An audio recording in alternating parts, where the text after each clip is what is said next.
ओम नमः शिवाय। आज हम महाभारत के पंचखंड में आए शांति पर्व पर चर्चा करेंगे। शांति पर्व बहुत ही महत्वपूर्ण पर्व है।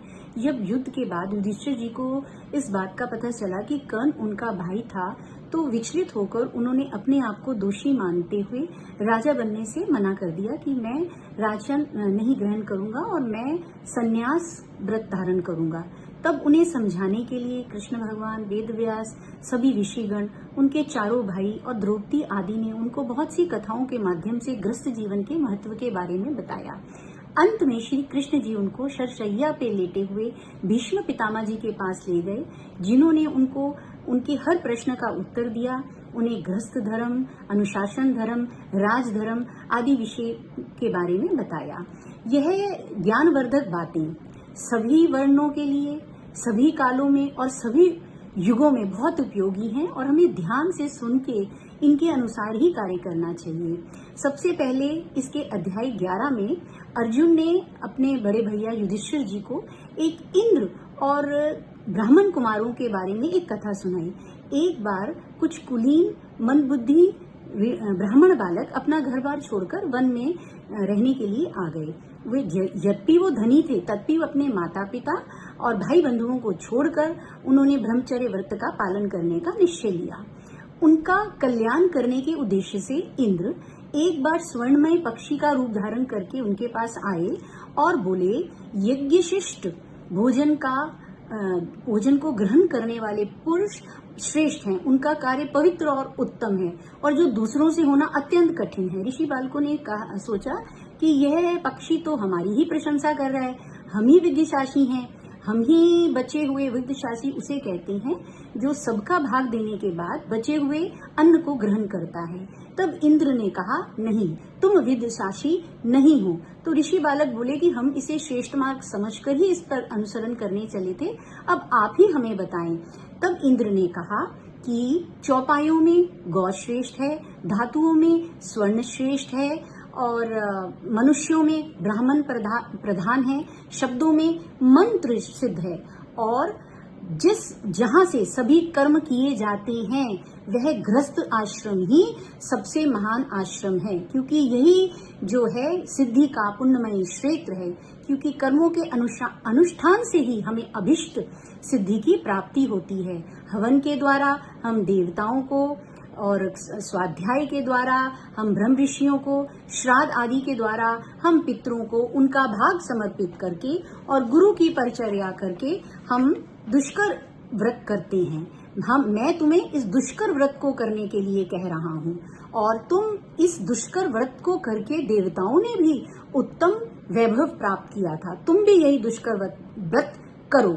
और ये इंद्र रूपी पक्षी रूपी इंद्र की बात सुनकर वह बालक अपने घर वापस लौट आए और उन्होंने गृहस्थ धर्म का पालन किया। इसके अध्याय 18 में अर्जुन एक और कथा सुनाते हैं जो राजा जनक और उनकी महारानी के बीच का संवाद है। अर्जुन कहते हैं कि एक समय राजा जनक को भी राज्य छोड़कर भिक्षा से जीवन निर्वाह करने का निश्चय किया। उन्होंने अपना राज्य, धन, दौलत, संतान, नाना प्रकार के रत्न, सनातन मार्ग और अग्निहोत्र सबका त्याग कर दिया और वो सबको छोड़कर अकिंचन हो गए। तब उनकी पत्नी ने, महारानी ने जो उनसे कहा था वह आप सुने। रानी ने कहा, हे राजन, आप अपने धन्य धान्य से संपन्न राज्य को छोड़कर मांगने का काम शुरू किया है आपने। क्या आप मुट्ठी भर जौ से ऋषियों, पितरों, अतिथियों और देवताओं का भरण पोषण कर पाएंगे? आप तीनों वेदों के ज्ञाता हैं, सहस्त्रों ब्राह्मणों और संपूर्ण जगत का भरण पोषण करने वाले होकर आज आप उन्हीं से अपना भरण पोषण चाहते हैं। इस राज्य लक्ष्मी को छोड़कर आप दर दर भटकना चाहते हैं। आपके जीते जी आपकी माता पुत्रहीन और आपकी पत्नी पत्नीहीन हो जाएगी। आप संपूर्ण प्राणियों के लिए पवित्र और विशाल प्याऊ के समान थे। सब आपके पास अपनी प्यास बुझाने आते थे। आप फलों के वृक्ष के समान थे, कितने ही प्राणियों की भूख मिटाते थे।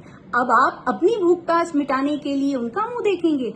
हाथी यदि चेष्टा करना छोड़ दे और एक स्थान पर बैठ जाए तो सभी हिंसक जीव जंतु और कीड़े उसे खा जाएंगे।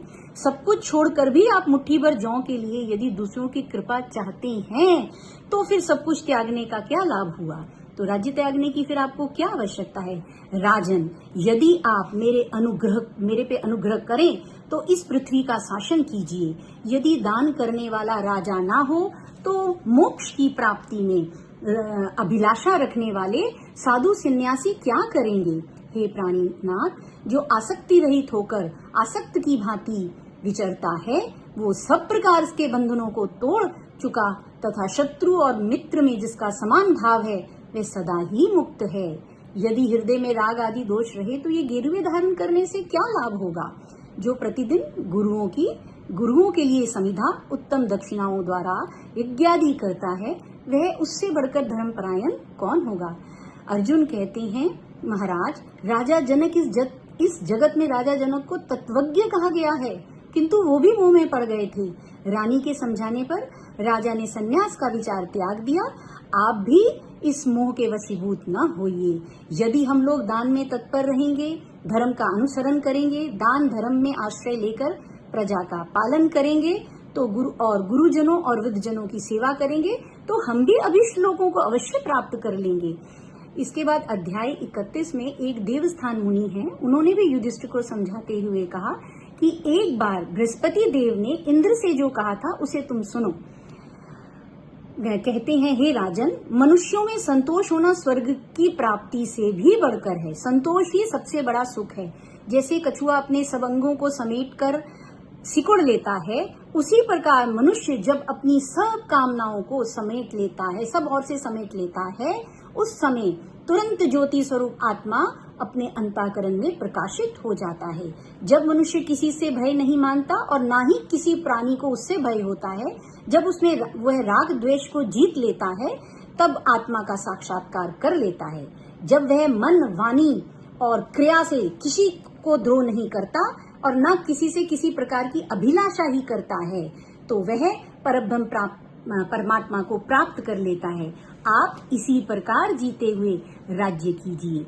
आज हम यही समाप्त करेंगे और अगले वीडियो में भी हम शांति पर्व में आई अन्य कथाओं पर चर्चा करेंगे। ओम नमः शिवाय।